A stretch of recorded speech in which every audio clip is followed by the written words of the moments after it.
नमस्कार दोस्तों, मैं गौरव कुमार आप सभी युवा साथियों का सिविल सर्विसेज मंत्रा के यूट्यूब चैनल पर हार्दिक स्वागत करता हूं। आज किस ऑडियो सेशन में हम बात करने वाले हैं मुख्य परीक्षा में उत्तर कैसे लिखें और उत्तर लेखन की रणनीति देखेंगे। तो शुरू करने से पहले अगर आप हमारे चैनल पर पहली बार आए हैं और ऑडियो को पहली बार सुन रहे हैं तो ऑडियो को लाइक कर लीजिए और चैनल को सब्सक्राइब कर लीजिए। तो चलिए बिना समय गंवाए आज का जो हमारा टॉपिक है मुख्य परीक्षा में उत्तर कैसे लिखें वो हम शुरू करते हैं। तो सिविल सेवा परीक्षा में आपकी मेहनत और सफलता के बीच कोई अनिवार्य तथा समानुपातिक कारण कार्य संबंध नहीं है। अर्थात यह जरूरी नहीं है कि अधिक मेहनत करने वाला अभ्यर्थी सफल हो ही जाएगा और कम मेहनत करने वाला अभ्यर्थी सफल नहीं होगा। सफलता मेहनत के साथ साथ कई अन्य कारकों पर निर्भर करती है, जिनमें सबसे महत्वपूर्ण है आपकी उत्तर लेखन शैली। उत्तर पुस्तिका की जांच करने वाला परीक्षक को इस बात की बिल्कुल जानकारी नहीं होती कि उत्तर पुस्तिका किस उम्मीदवार की है, उसने कितनी गंभीरता से पढ़ाई की है या उसकी परिस्थितियां कैसी है इत्यादि। परीक्षक के पास अभ्यर्थी के मूल्यांकन का एक ही आधार होता है और वह यह कि अभ्यर्थी ने अपनी उत्तर पुस्तिका में किस स्तर के उत्तर लिखे हैं। अगर आपके उत्तर प्रभावी होंगे तो परीक्षक अच्छे अंक देने के लिए मजबूर हो जाएगा, और यदि उत्तरों में दम नहीं है तो फिर आपने चाहे जितनी भी मेहनत की हो उसका कोई सकारात्मक परिणाम नहीं निकलेगा। आपकी सफलता या विफलता में तैयारी की भूमिका 50% से अधिक नहीं है। शेष 50% इस बात की है कि परीक्षा के 3 घंटा में आपका निष्पादन कैसा रहा, आपके कितने प्रश्नों के उत्तर लिखे, किस क्रम में लिखे, बिंदुओं में लिखे या पैरा बनाकर लिखे, रेखा चित्रों की सहायता से लिखे या उनके बिना लिखे, साफ सुथरी हैंडराइटिंग में लिखे या स्पष्ट हैंडराइटिंग में, उत्तरों में तथ्यों और विश्लेषण की समुचित अनुपात रखा या नहीं। ये सभी वह प्रश्न हैं जो आपकी सफलता या विफलता में कम से कम 50% भूमिका निभाते हैं। दुर्भाग्य की बात यह है कि अधिकांश उम्मीदवार इतने महत्वपूर्ण पक्ष के प्रति प्रायः लापरवाही बरतते हैं और उनमें से कई तो अपने कॉलेज के बाद के जीवन का पहला उत्तर मुख्य परीक्षा में ही लिखते हैं। यूपीएससी मुख्य परीक्षा में पूछे जाने वाले प्रश्नों की प्रकृति वर्णनात्मक होती है, जिसमें प्रश्नों के उत्तर को निर्धारित शब्दों सामान्यतः 100 से 300 शब्द में उत्तर पुस्तिका में लिखना होता है। अतः ऐसे प्रश्नों के उत्तर लिखते समय लेखन शैली एवं तत्परता के साथ साथ समय प्रबंधन आदि पर विशेष ध्यान देने की आवश्यकता होती है। लेखन शैली में तत्परता का विकास सही दिशा में निरंतर अभ्यास से संभव है, जिसके लिए अभ्यर्थियों को विषय की व्यापक समझ के साथ साथ कुछ महत्वपूर्ण बातों का भी ध्यान रखना चाहिए। हमारा उद्देश्य यही समझाना है कि उम्मीदवारों को शुरू से ही उत्तर लेखन शैली के विकास के लिए क्या क्या सावधानियां बरतनी चाहिए। तो हम देखेंगे अब उत्तर लेखन के विभिन्न चरण कौन कौन से चरण हैं। तो उत्तर लेखन की संपूर्ण प्रक्रिया को हम अभी 4 चरणों में विभाजित करके आपको समझा रहे हैं। तो पहला चरण है प्रश्न को समझना तथा सुविधा के लिए उसे कई टुकड़ों में बांटना।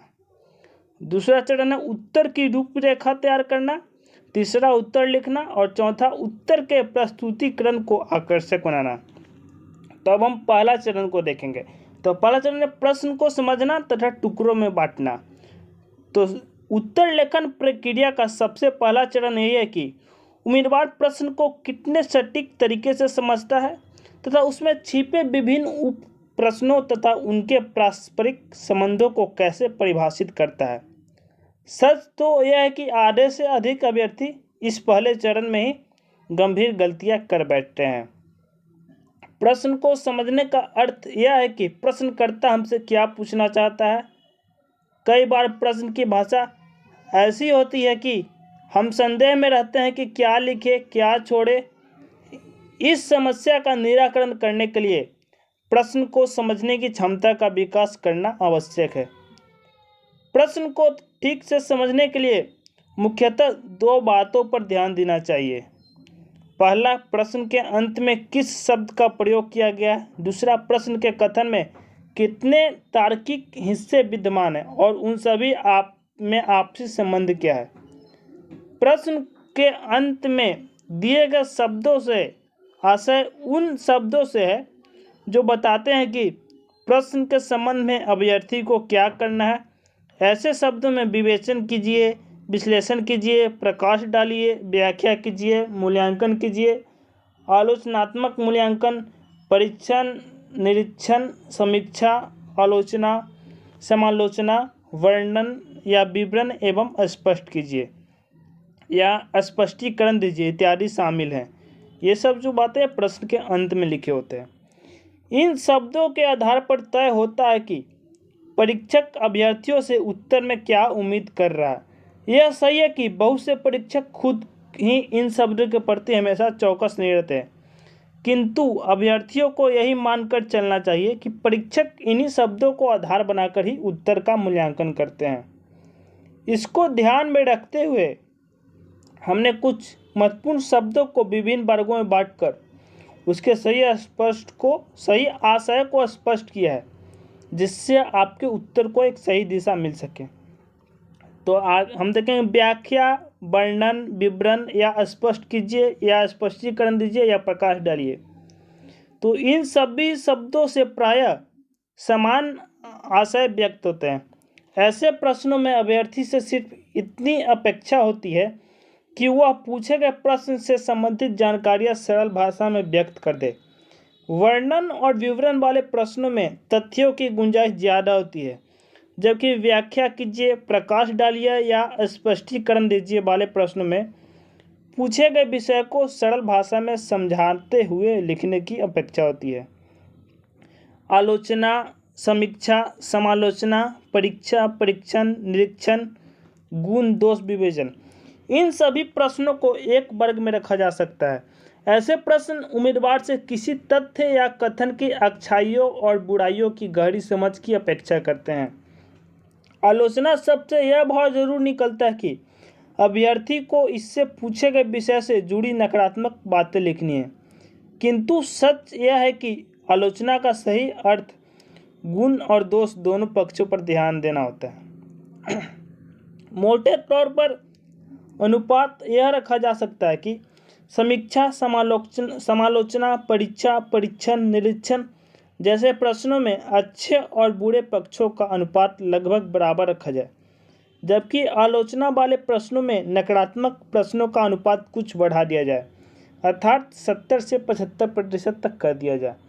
अब जानेंगे मूल्यांकन, आलोचनात्मक मूल्यांकन। मूल्यांकन का अर्थ है कि किसी कथन या वस्तु के मूल्य का अंकन या निर्धारण करना।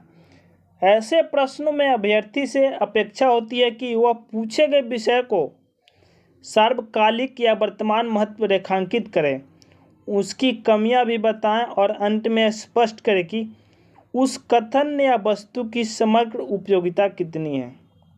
मूल्यांकन से पहले आलोचनात्मक लिखा हो या नहीं, तार्किक रूप से दोनों बातों को एक ही समझना चाहिए।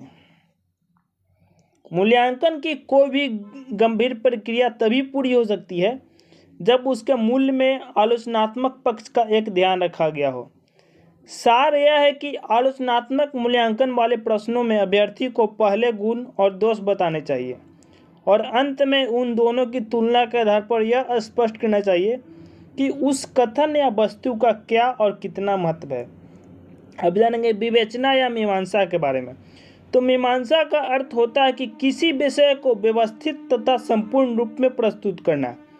ऐसे प्रश्नों का उत्तर लिखना कठिन नहीं होता, उस प्रश्न से संबंधित सभी संभव पक्षों को मिलाकर लिख देना पर्याप्त होता है। विवेचना वाले प्रश्नों में भी मूल अपेक्षा यही होती है कि अंतर सिर्फ इतना होता है कि इसमें किसी कथन या तथ्य की चर्चा करते हुए तार्किक व्याख्या की ज़्यादा अपेक्षा होती है। अब विश्लेषण के बारे में जानेंगे। तो विश्लेषण तथा संश्लेषण परस्पर विरोधी शब्द हैं। जहाँ संश्लेषण का अर्थ बिखरी हुई चीज़ों को जोड़कर एक करना होता है, वही विश्लेषण का अर्थ होता है किसी एक विचार या कथन को सरल से सरल हिस्सों में विभाजित करना।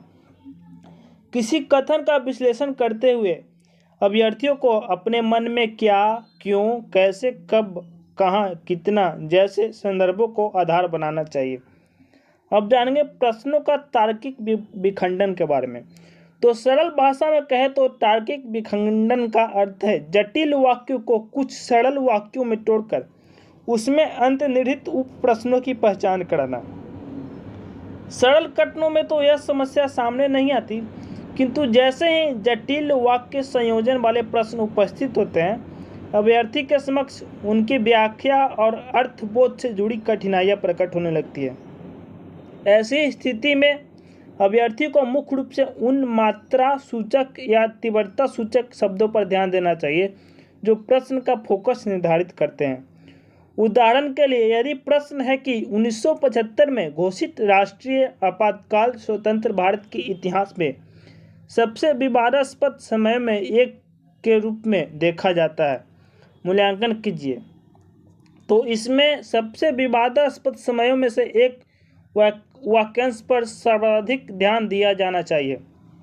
इसमें निहित है कि आपातकाल स्वतंत्र भारत के इतिहास का अकेला विवादास्पद समय नहीं रहा है, बल्कि कई विवादास्पद समयों में से एक है। इसके साथ साथ इसमें यह भी निहित है कि इस प्रश्न में अभ्यर्थियों को हर विवादास्पद समय पर टिप्पणी नहीं करना चाहिए, बल्कि उन गिने चुने विवादास्पद समय पर चर्चा करनी है जिनकी तुलना में शेष विवादास्पद समय कम तीव्रता वाले रहे हैं। इस प्रश्न में अभ्यर्थी को दिए गए कथन का विखंडन कई उप प्रश्नों में करना होता है, जैसे 1975 का आपातकाल अत्यंत विवादास्पद काल क्यों माना जाता है, स्वतंत्र भारत के इतिहास में सबसे अधिक विवादास्पद काल कौन कौन से माने जा सकते हैं, तथा सर्वाधिक विवादास्पद कालों की तुलना में 1975 के आपातकाल की क्या स्थिति रही है।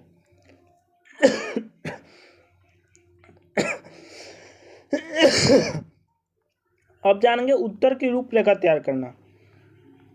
तो चलिए शुरू करते हैं। आज का जो हमारा ऑडियो थोड़ा सा बड़ा है, लेकिन आप लोग ध्यान से सुनिएगा। उत्तर लेखन प्रक्रिया के दूसरे चरण के अंतर्गत उत्तर की एक संक्षिप्त रूपरेखा बनाई जा सकती है। कई अभ्यर्थी इस प्रक्रिया का प्रयोग करने से बचते हैं और समय बचाने के लिए सीधे उत्तर लिखने की शुरुआत कर देते हैं।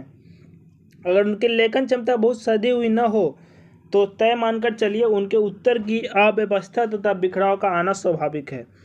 बेहतर यह है कि अभ्यर्थी 10 मिनट की जगह 8 मिनट में उत्तर लिखे, किंतु उसका उत्तर बिल्कुल सधा हुआ हो। बहुत अच्छी लेखन क्षमता वाले कुछ अभ्यर्थियों को स्तर तो इतना ऊंचा होता है कि वह प्रश्न को पढ़ते ही मन ही मन उत्तर की रूपरेखा तैयार कर लेते हैं और सीधे उत्तर लेखन की शुरुआत कर देते हैं। पर यह क्षमता अर्जित करना एक लंबी और श्रमसाध्य प्रक्रिया है जिससे हर अभ्यर्थी में नहीं पाया जा सकता। नए अभ्यर्थियों के लिए यही बेहतर है कि वे उत्तर की शुरुआत करने से पहले थोड़ा सा समय रूपरेखा या सिनॉप्सिस बनाने पर खर्च करें। रूपरेखा बनाने का अर्थ यह है कि उत्तर से संबंधित जो बिंदु अभ्यर्थी के दिमाग में है उन्हें किसी रफ कागज पर लिखकर व्यवस्थित कर लिया जाए। जरूरी नहीं कि हर बिंदु को लिखा ही जाए, यह भी हो सकता है कि अभ्यर्थी रेखाचित्र जैसे किसी फॉर्मेट में उसे तैयार कर ले। उदाहरण के लिए यदि प्रश्न है कि एक कुशल नेतृत्व की वजह से एक ध्रुव संभावना को यथार्थ में परिवर्तित किया जा सका, भारतीय रियासतों के एकीकरण के संदर्भ में इस कथन पर चर्चा कीजिए, तो इसकी संभावित रूपरेखा मैं बता रहा हूँ किस प्रकार से बनाई जानी चाहिए। तो पहले हम लिखेंगे भूमिका, जिसमें पटेल और बिस्मार्क की तुलना। दूसरा ध्रुव संभावना, 1947 की स्थिति, अंग्रेजों की योजना, कई रियासतों या राजाओं के स्वतंत्र रहने की इच्छा। उसके बाद कुशल नेतृत्व, पटेल की कार्य क्षमता व कार्यशैली का संक्षिप्त वर्णन। निष्कर्ष में पटेल की भूमिका को बिस्मार्क तथा गैरिबाल्डी आदि की तुलना में अधिक महत्वपूर्ण सिद्ध करना। शुरू में अभ्यर्थी इसी फॉर्मेट पर रूपरेखा बनाते हैं, धीरे धीरे वे इस प्रक्रिया के अभ्यस्त हो जाते हैं और सिर्फ कुछ टूटे फूटे शब्द लिखने से ही उनका काम चल जाता है। आपको मुख्य परीक्षा में बैठने से पहले रूपरेखा निर्माण का इतना अभ्यास कर लेना चाहिए कि परीक्षा भवन में केवल कुछ आधे अधूरे संकेतों से ही रूपरेखा संबंधी कार्य पूरा हो सके। परीक्षा भवन में समय के दबाव को देखते हुए यह स्वाभाविक है कि प्रत्येक उत्तर को लिखने से पहले अभ्यर्थी उत्तर की रूपरेखा नहीं बना पाता। अगर आपके साथ भी गति का ऐसा संकट है तो बेहतर होगा कि 20 में से शुरुआती 7 से 8 प्रश्नों का उत्तर आप संक्षिप्त रूपरेखाओं के आधार पर लिखें और बाद के प्रश्नों के उत्तर सीधे लिख दें। आप देखेंगे उत्तर लिखना, तो एक अच्छा उत्तर हुआ है जो प्रश्न का उत्तर है। तो प्रश्न की रूपरेखा तैयार हो जाने के बाद अभ्यर्थी को वास्तविक उत्तर लेखन करना चाहिए। एक अच्छे उत्तर की मुख्यतः 2 विशेषता होती है, प्रामाणिकता तथा प्रवाह। तो प्रामाणिकता का अर्थ यह है कि उत्तर में ऐसे ठोस तथ्य और तर्क विद्यमान होने चाहिए जिनसे प्रश्न की वास्तविक मांग पूरी होती हो, अर्थात परीक्षक को उत्तर पढ़कर यह महसूस होनी चाहिए कि अभ्यर्थी ने विषय का गंभीर अध्ययन किया। और प्रवाह का अर्थ यह है कि उत्तर के पहले शब्द से अंतिम शब्द तक ऐसी क्रमबद्धता होनी चाहिए कि परीक्षक को उत्तर पढ़ते समय बीच में कहीं भी रुकना न पड़े। एक अच्छे उत्तर लेखन के संबंध में प्राय प्रत्येक अभ्यर्थी के मन में कुछ जिज्ञासाएं अनिवार्य रूप से होती है जिनका समाधान करने का प्रयास किया गया है। अब हम जानेंगे शब्द सीमा का पालन। तो प्राय अभ्यर्थियों के मन में जिज्ञासा होती है कि उन्हें दी गई शब्द सीमा के अंदर ही उत्तर लिखना है या इसमें थोड़ी बहुत छूट ली जा सकती है, अगर हाँ तो कितनी। तो इस प्रश्न का उत्तर जानने से पहले यह समझ लेना चाहिए कि लोक सेवा आयोग के लिए व्यवहारिक तौर पर यह संभव नहीं है। वह हर अभ्यर्थी के उत्तरों की शब्द संख्या को गिनने की व्यवस्था कर सकते अतः अभ्यर्थियों को सबसे पहले इस दबाव से मुक्त हो जाना चाहिए कि उनके एक एक शब्द की गणना की जाती है। इस संबंध में एक सच यह भी है कि भले ही आयोग शब्दों की गणना न करता हो, पर परीक्षक अपने अनुभवों के आधार पर उत्तर पुस्तिका देखते ही यह अनुमान लगा लेता है कि उत्तर में शब्दों की संख्या लगभग कितनी है। शब्दों की संख्या बहुत अधिक या बहुत कम होने पर ही परीक्षक का ध्यान उस ओर जाता है। ऐसी स्थिति में उसके पास यह विवेकाधीन शक्ति होती है कि वह अभ्यर्थी को इस गलती के लिए दंडित करे या नहीं। सार यह है कि शब्दों की सीमा का थोड़ा बहुत उल्लंघन करने से समस्या नहीं है, किंतु यह उल्लंघन 10 से 20% से अधिक नहीं होनी चाहिए। कुछ अभ्यर्थी इस बात को लेकर भी परेशान रहते हैं कि शब्दों की गणना में है, था, चाहिए आदि शब्दों की गणना की जाती है या नहीं। उनमें से कुछ यह भी दावा करते हैं कि इन्हें उत्तर की शब्द सीमा में शामिल नहीं किया जाता। वस्तुतः यह एक भ्रांति है। शब्दों की गणना में सभी प्रकार के शब्द शामिल होते हैं, चाहे वो योजक शब्द हो या अन्य शब्द। हाँ, यह जरूर है कि कोष्ठक में लिखे गए शब्दों का प्रायः शामिल नहीं किया जाता। इसी प्रकार अगर कहीं समास भाषा का प्रयोग किया जाता है तो समास में आने वाले दोनों शब्दों को हाइफन की वजह से प्रायः एक शब्द मान लिया जाता है।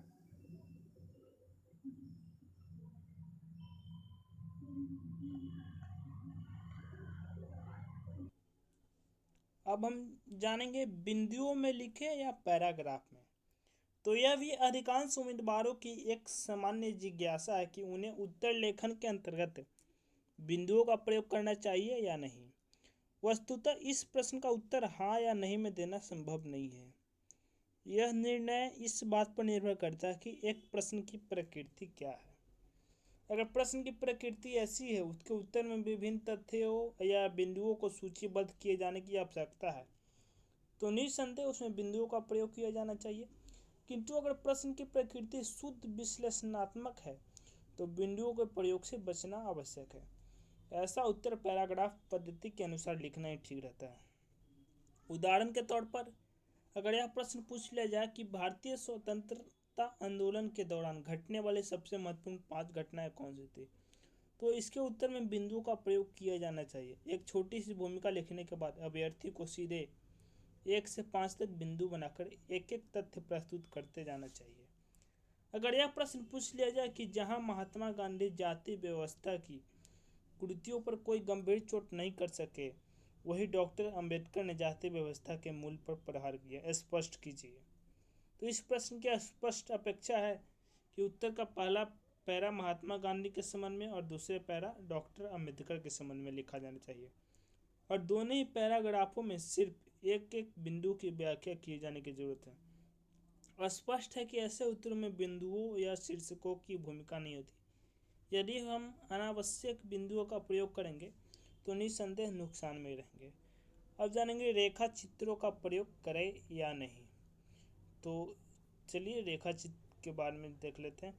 तो अभ्यर्थियों के मन में एक दुविधा इस बात को लेकर भी रहती है कि उन्हें किसी उत्तर में रेखा चित्र जैसे फाई डायग्राम, वेन डायग्राम, तालिका, फ्लो चार्ट आदि का प्रयोग करना चाहिए या नहीं। तो इस प्रश्न का उत्तर यह है कि निबंध तथा विश्लेषणात्मक प्रश्न में प्रायः इस प्रवृत्ति से बचना ही अच्छा रहता है। किंतु यदि प्रश्न की प्रकृति ऐसी हो कि उसमें विभिन्न वस्तुओं का आपसी संबंध या वर्गीकरण आदि दिखाए जाने की जरूरत हो तो रेखाचित्र का प्रयोग सहायक भी हो सकता है। उदाहरण के लिए अगर एथिक्स के प्रश्न पत्र में पूछ लिया जाए कि अपराध और पाप की धारणा में अंतर स्पष्ट करें, क्या यह जरूरी है कि हर अपराध पाप हो या हर पाप अपराध।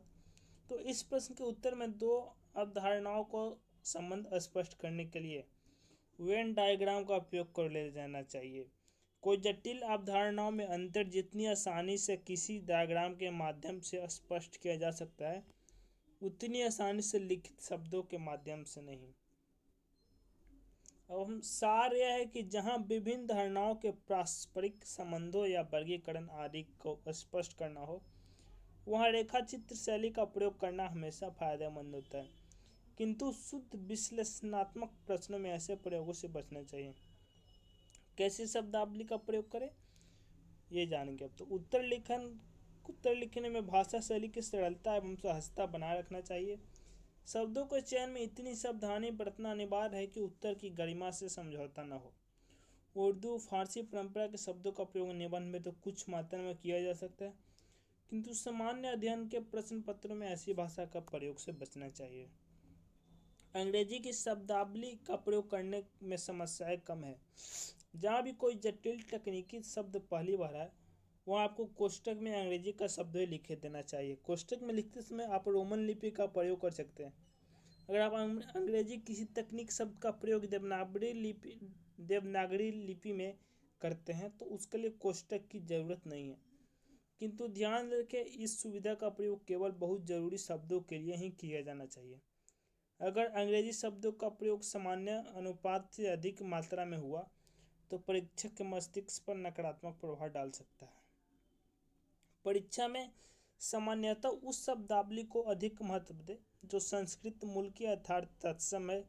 ऐसी शब्दावली प्रायः अधिक औपचारिक मानी जाती है और परीक्षा के अनुशासन को देखते हुए परीक्षक इसे उचित समझते हैं। उदाहरण के लिए प्रधानमंत्री जी अस्वस्थ हैं कहने में जो औपचारिकता है वह यह कहने में नहीं है कि वजीर आजम साहब की तबीयत नासाज है। इसलिए जहाँ तक संभव हो अपनी शब्दावली को सरल सहज किंतु तत्समी बनाए रखने का प्रयास करें। अब जानेंगे भूमिका आदि लिखे या नहीं। तो अभ्यर्थियों को इस प्रश्न पर भी पर्याप्त संदेह रहता है कि उनके उत्तर की शुरुआत में भूमिका लिखनी चाहिए अथवा नहीं। इस प्रकार उत्तर के अंत में निष्कर्ष की आवश्यकता को लेकर भी संदेह बना रहता है। आजकल सामान्य अध्ययन और वैकल्पिक विषयों में 200 से 250 शब्दों से अधिक शब्द सीमा वाले उत्तर नहीं पूछे जाते हैं। इसलिए आजकल यह मानकर चलना ठीक है कि बिना किसी औपचारिक भूमिका के आप सीधे अपने उत्तर की शुरुआत कर सकते हैं। उत्तर का पहला एकाध वाक्य ऐसा रखना चाहिए जो भूमिका की जरूरत को पूरा कर दे। अगर प्रश्न किसी विवाद पर आधारित है तो एक दो पंक्तियों का निष्कर्ष भी दिया जाना चाहिए, किंतु सामान्य तथ्यात्मक प्रश्नों में निष्कर्ष की कोई आवश्यकता नहीं है। उदाहरण के लिए अगर प्रश्न है कि स्वतंत्रता संग्राम में महात्मा गांधी और डॉक्टर अंबेडकर के तुलनात्मक योगदान पर चर्चा करें तो उसकी संक्षिप्त भूमिका और निष्कर्ष क्रमशः इस प्रकार हो सकती है। तो पहले हम लिखेंगे भूमिका। तो भूमिका में हम लिखेंगे भारतीय स्वतंत्रता संग्राम की मुख्य धारा का नेतृत्व यदि महात्मा गांधी कर रहे थे तो उसी समय डॉक्टर अंबेडकर सदियों से वंचित दलित व आदिवासी समुदाय को मुख्य धारा में जोड़ने की कोशिश कर रहे थे। इन दोनों महान नेताओं के बीच तुलना के प्रमुख बिंदु निम्नलिखित हैं। निष्कर्ष में लिखेंगे सार यह है कि यदि महात्मा गांधी की बड़ी भूमिका भारत को अंग्रेजों से आज़ाद कराने में थी तो डॉक्टर अंबेडकर की भूमिका हमें रूढ़ियों और शोषण से आज़ाद कराने में थी। अब अब जानेंगे उत्तर के प्रस्तुतिकरण को आकर्षक बनाना। तो उत्तर लेखन का अंतिम पक्ष यह है कि अपने उत्तर को ज़्यादा सुंदर और प्रभावशाली कैसे बना सकते हैं। इसके कुछ प्रमुख सूत्र मैं बता रहा हूँ, वो ध्यान से सुनिएगा।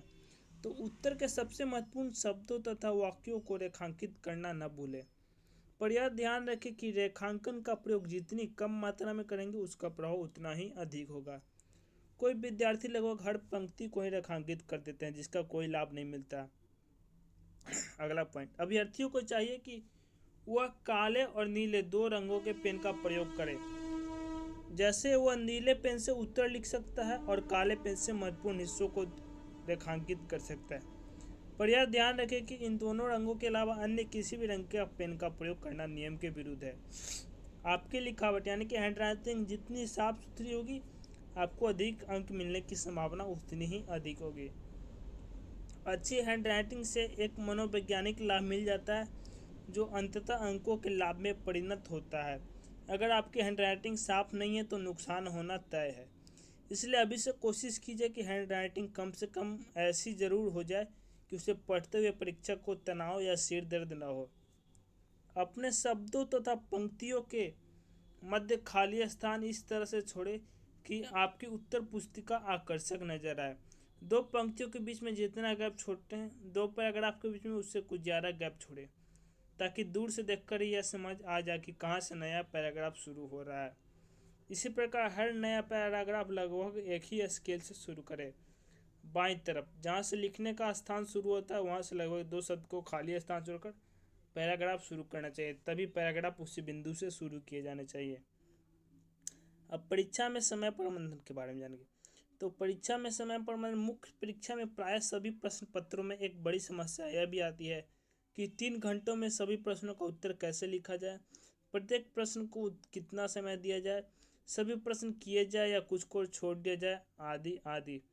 कुछ लोगों का मानना है कि परीक्षा में समय का विभाजन प्रत्येक प्रश्न के लिए बराबर होना चाहिए, किंतु मनोवैज्ञानिक स्तर पर इस बात को सही नहीं माना जा सकता। शुरुआती उत्तरों का प्रभाव ज़्यादा महत्वपूर्ण होता है तथा अंत तक उस प्रभाव के आधार पर लाभ या नुकसान होता रहता है। इसलिए शुरुआती कुछ प्रश्नों पर तुलनात्मक रूप से अधिक समय दिया जाना चाहिए। परीक्षा के अंतिम 1 घंटे में अभ्यर्थी को सोचने और लिखने की गति अभूतपूर्व तरीके से बढ़ चुकी होती है। इसलिए अंतिम कुछ प्रश्नों को तुलनात्मक रूप से कम समय मिले तो भी चिंता नहीं करनी चाहिए। हो सकता है कि आप परीक्षा में समय प्रबंधन की इस रणनीति पर पूरी तरह से न चल सके और अंतिम समय में कई प्रश्नों बचे रह जाए। जैसे मान लीजिए कि समय सिर्फ 20 मिनट रह गया हो और प्रश्न 5 या 6 बचे हुए हों। ऐसी स्थिति में कोशिश यही रहना चाहिए कि कोई प्रश्न छूटे नहीं। अगर आप सभी प्रश्नों में सिर्फ फ्लो चार्ट या डायग्राम के माध्यम से महत्वपूर्ण बिंदु भी लिख देंगे तो आपकी ठीक ठाक अंक मिलने की संभावना रहती है। उत्तर पुस्तिका के अंतिम हिस्से तक पहुंचते पहुंचते परीक्षक के मन में अभ्यर्थी के बारे में एक राय बन चुकी होती है और अंकों का निर्धारण प्राय उस राय के आधार पर ही हो रहा होता है।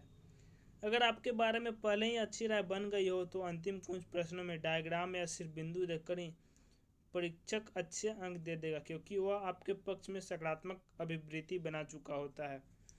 लेकिन अगर आप कुछ प्रश्न पूरी तरह छोड़ देंगे तो वह चाहकर भी आपको अंक नहीं दे सकेगा, क्योंकि आपने उसे अपने विवेकाधिकार का इस्तेमाल करने का मौका ही नहीं दिया। सार यह है कि कोशिश करनी चाहिए कि एक भी प्रश्न छूटे नहीं। हाँ, जो प्रश्न अभ्यर्थी को आता ही नहीं है वह तो उसे छोड़ना ही होगा।